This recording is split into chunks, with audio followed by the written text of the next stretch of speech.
Хинти хангай саяны өндөр сайхан нуруунууд хойд зүгийн чимэг болсон ой хөвч уулнууд Менин шарга номины өргөн их говьуд өмнө зүгийн манлай болсон элсэн манхан далайнууд энэ бол миний төрсөн нутаг Монголын сайхан орон. Уудам Монгол нутгаан өрнөөс дорно уртаргаас өргөрөг хүртэл дүрслэн яруу найргийн түүхэнд дархлан үлдээсэн их зохиолч Дашдоржийн Нацагдоржийн мэндэлсний 120 жилийн ой өнөө жил тохиож байна. Монголчуудын оюун санааны чагтгыг үгийн цэцээр тайлж харах нүд бодох сэтгэлгээнд салхи оруулсан энэ их хүмүүний хүндэтгэн ардын уран зохиолч төрийн шагналт соёлын гавьяат зүтгэлтэн дөнгөтийн цоодол гэрэл харанхуйн дуйлууд шин номын нээлтэн Төв аймгийн 100 мод суманд хийж нутгийн зам олон төгөлдөр сайхан утан авлаа. 2026 онд их зохиолч одоо Дашдоржийн Нацагдоржийн мэндэлсний 120 жилийн ойнд хүрээнд бол одоо Монгол Улсын засгийн газар тогтоол шийдвэрээ гаргаж одоо энэ одоо суут яруу найрагчийг алдаршуулах тогтоол шийдвэрийг гаргаж аймаг орон нутаг соёлын яам боловсролын газар гээд олон байгууллагууд хамтарч зохион байгуулж байгаа.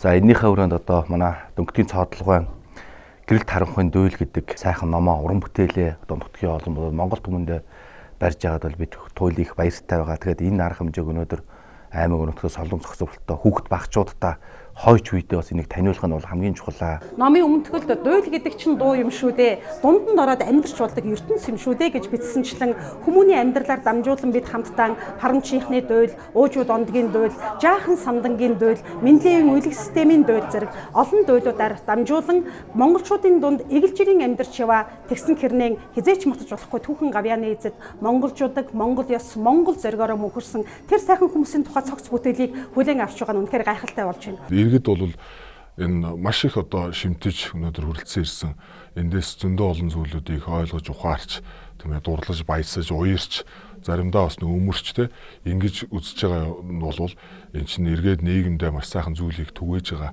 ийм ажил болж байгаа. Дээрээс нь бид нар энэ Төв аймгаас түрэн гарсан энэ их одоо зохиолчдуудаа тэгээ ардын уран зохиолчдоо ирээдүйн хойч үедээ хүүхдүүддээ бас сурчлан таниулах тийм ээ ойлгуулах мэдрүүлэх хамгийн ихний гэх юм уу тийм том ажил нь бол энэ болж одоо өнөөдөр зохион байгуулагдаж байна. Үнэхээр ч орчин үеийн уран зохиолыг үндэслэгч их зохиолчийн төрсөн нутаг Төв аймгаас монголчуудын оюун санааг түүчээлэх жин үдийн алтан нар мэт дүрлэлсэн Шарвын Сүрэнжав, Шагдрын Дулмаа, Пунцгийн Бадарч, Бавуугийн Тавгсүрэн, Дөнгөтийн цоодол нарын ардын уран зохиолчид төрсөн нь энэ нутгийн авшиг гэлтэй. Монголчууд ярьдаг л да сайн хүний өр сайлт гүүний удам гэж. Манай Төв аймаг бол эртнээсээ түшээд ханыхан гэж Монголын оюун санааны төв болсон энэ газар. Эртнээсээ Монголын хаад ноёдууд энэ л газарт нутаглаж энэ газар нутаг дээрээс 408 зөвхөстэй оюуныхаа гэрлийг цацрааж байсан. Ийм уламжлалтай. Ягаад яруу найргийнхан их олон төрдгийн ийм оюун санааны ийм усууд их цойлон гарсан бэ гэж хүмүүс асуудаг. Тэгээд бид нар бас өр зурaan хилцдэг л дээ. Магадгүй энд түүхэн үеэс эртээр үеэс эрдэм номыг хичээсэн улсууд энд хүрээнд ирж шавлан суудаг. Гал голомтон үүсгэж тэр олон эрдэмтэн мэрэгдийн урсад үлдсэн байдаг учраас яруу найрагчид олноор төрөн гарсан юм уу гэж бас бид нар ярьдаг. Миний шагнамны өргөн хавууд өмнө зүгийн маань хайвсан Энэхүү номын нээлтийн үеэр ардын уран зохиолч төрийн шагналт Дөнгөтийн цоодол нэг нутгаас улбаат мөр зэрэгцэн явсан Монгол улсын ардын уран зохиолч нөхдөө ийм дурслаа. Одоогоос хэдхэн жилийн өмнө манай аймагт болорцсон болоход бид Төв аймгийн 5 ардын яруу найрагч ирж байлаа. Тэгээ өнөөдөр энэ хорвоо гэдэг чинь бөөрөнхий юм чинь тэгээд одоо өнөөдөр ихэнх маань алга миний сэтгэлд тэр хүмүүс мэдээж байж байна. Байж байгаа юм бол яаж байж байгаа юм гэхдээ энэ зэрэг одоо манай Сүрэнжав гэхэд байж тахан Сүрэнжав хэрв өнөөдөр энд байсан бол жороо хэрэн онол жолоо татах дургүй, зодог шуудган өмсвөл шороон төрөх дургүй, галав шангаар нутагтай ганган улаан тэмээтэй малчуудмын магнаг талын эзэн бивэл одоо манай Сүрэнчүү ингээд тэр шүлгэн уншаад одоо хажууд маань байж байгаа юм шиг санагдаж байна. Манай Пунцгийн Бадарч өнөөдөр энд одоо ирээгүй. Тэгээд одоо би ер нь сайжирч байгаа сураг байгаа. Тэгэхээр манай Бадарч гэхэд яаж мамруу байдлаар санагдж байна гэвэл алтай их хайрхны цастан мөнгөн оргилоос авраг хажмын сэрвэ шиг буйрын мөнгөн долгоо хүртэл арал тэргэнд хотойсон Монгол шарын даваанаас алтан элис малцуулсан овон ингэний ус хүртэл их сайхан нутаг манви гэж манай Бадарч ингээд уншиж байх. Одоо манай лагсүрэн гэхэд бол хичнээл бол одоо тэр гоё торгон тэр одоо шүлгэн уншиж дууны шүлгүүдэн хэлж байх шишээтэй. За манай дулмаа гэхэд эрчүүдээс ямар дутуу байсан биш. Халахын сайхан хөөх өнч гэдэг юм уу? Аль эсвэл одоо тэр хүн ардаа наан чин хүүхэд тоглож байна гэд одоо энэ өнөөдөр ч гэсэн тэр тухай яриа байж л байна. Үр хүүхдэн ирээдүй хойч үеийн илүү анхаарч үе эднийг сайн хүн болгоё гэсэн олон түмний яриа нийгмийн анхаарал хэвээрэл байна. Тэгэхэд олон жилийн өмнө манай дулмаа энэ бүгдийг чинь сөхөж тавьж яруу найрагтаа тусгаж байсан юм аа. Гэх мэт одоо бодогдож байна. Төрсөн нутгийн заяа бүрэн гихний өрөөлөөр буурал найрагч Дөнгөтийн цоодол 1996 онд Монгол улсын төрийн шагнал хүртсэн юм. Монгол улсын ерөнхийлөгчийн зарилэгт нутгийн 6 өнгө, хүн огтн, харамчийнхан, ороо эренцэн, тэнийг зэрэг дүүл бичснийхэн төлөө шагнав хэмээжээ. Үнэхээр ч түүнийг өнөө цагийн дуулийн эцэг хэмээдэг билээ. За цоодлогоо хуучнаар манай Тушаатхан аймгийн Зоригт мөнгийн хушууны хүн. Тэгэд энэ хушуу нутгийн эгэл ардын дунд өсөж тэр дундаасаа өөрийн биег маш тодор олж чадсан хүн болов уу гэж би хардаг. Монголын утга зохиолын түүхэнд дэндвийн пүрэвд орж бигзээ явуулан гээд дуйлал бүтээлийг бас мөнгөчүүлсэн түмэн олондоо түгээх хүргэсэн олон сайхан зохиолчдын араас залгаад Дөнгөтийн цоодол гэдэг найрагч гарч ирснээрэн эх орнон хайрлан бах сэтгэлийг түмэн олондоо хүмүүний амьдралаар дамжуулан түүчээлийн хүргэх үйлсэд голлох нөлөө үзүүлсэн гэж би дотроо боддог. Дөнгөтийн цоодол найрагч бол эх орны цэрэг яруу найргийн наадмын 3 удаагийн эхний байрын шагналыг хүртсэн гайхалтай сайхан уран бүтээлч тэр ч утгаараа цэрэг дайчдын дунд амнаас ам дамжин хүлхэгдэж өөрсдийнх нь алдар гавьяаны түүхэн замдлан болж ирсэн харамчийнхны дуйл Менделеевийн үлгэх системийн дуйлаар дамжуулан цэрэг эх орны сэдвт бүтээлд жин дарах сайхан бүтээлүүдийг тойруулснараа бид бүхний ч бас барахлыг хүлээсэн ийм эрхэм хүмүү юм аа. Айхтар гар чангатай ах дүү нар байлаа. Адлаж хүмүүс тэднийг харамчийнхан гэдэг байлаа.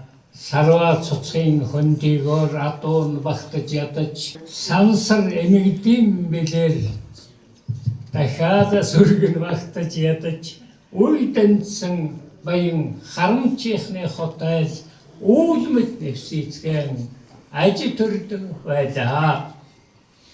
Гэмн тэднээс бүтэн дээлтэн ховор гэрн бүтэн бүрээстэй өвлжилөө гэвэл худлаа 10 чимэгтэй имэйл сайн мөр эрчүүд нь эдлэхгүй амаан мэдхгүй үрээтэй шөгшиж явхан тоохгүй хүүхнүүд нь дээлэн 3 наадмаар солихгүй хүүхдүүд нь сас ордол гутлын бараа харахгүй хониндоо барагтаа бол хөрөхгүй зээлгөрөөсгөн эргүүлж холоос бийчин ирэхэд хоормог таргацсан нөхөлцгэн.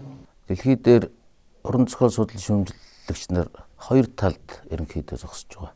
Нэг нь уран зохиол үүрэгтэй байх ёстой. Нөгөө хэсэг нь болохоор үүрэггүй байх ёстой гэж үздэг. Үүрэггүй гэхэлэр ганцхан үүрэг нь зугаацуулах төдий үүрэг болж хувирдаг.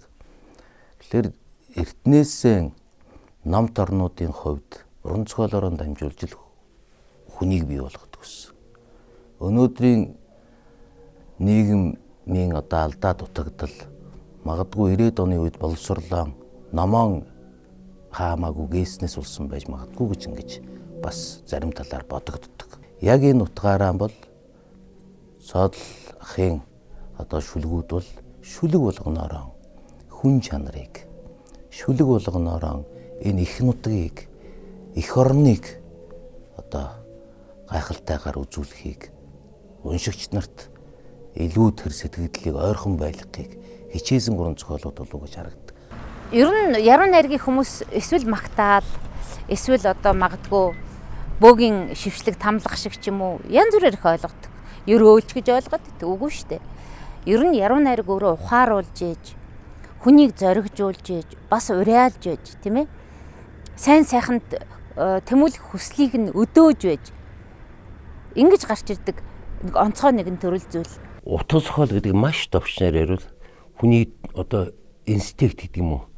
Төрөлхийн зөнг илүү дэлгэж өгдөг тийм шидэт харгачлал байхгүй юу? Уран зохиол ойлгодгүй, уран зохиол сонирхдаггүй хүн сайхныг харж хизээч уурахгүй, муухайг харж хизээч гიშгүй. Нэгэсэндээ хүний хамгийн эрхэм нандин оюун ухаан түүний ялгарх тэр торгон мэдрэмж гэдэг юм тэр хүнд байдгүй. Гэтэл дуйлын өөрхөн төрөл бол дандаа хүний сэтгэл тэр бодлын өвсийг хөвлж идэхтэн их ондоо. Тэгээ аав маань яг энэ зорилгодоо хүрсэн аав маань яруу найрагч дөөлчин хүн. Дуучин хүн гэдэг шиг бас дөөлчин гэж хэлж болно гэж боддгийг. Толгойтой болгон мөнгөнд үхэж, торохтой нэг нь хоргой зүүдлэх орчлонд. Шүлгээр өвчилж, ардын дуун дуярч, шүдэн шиг асаж, зул шиг унтарч явдаг миний муу сайн найз нар. Аливаа улс үндэстний зөвхөн яруу найрагч зохиолчд нь тийм ээ. Тухайн улс орныхоо үндэстнийхээ оршин тогтнохын хувьцааг шийдэж явдаг улсууд гэж байдаг. Цэрэг айрам шийдэхгүй нэ шүү дээ. Улс төрчийг шийдэхгүй нэ тий.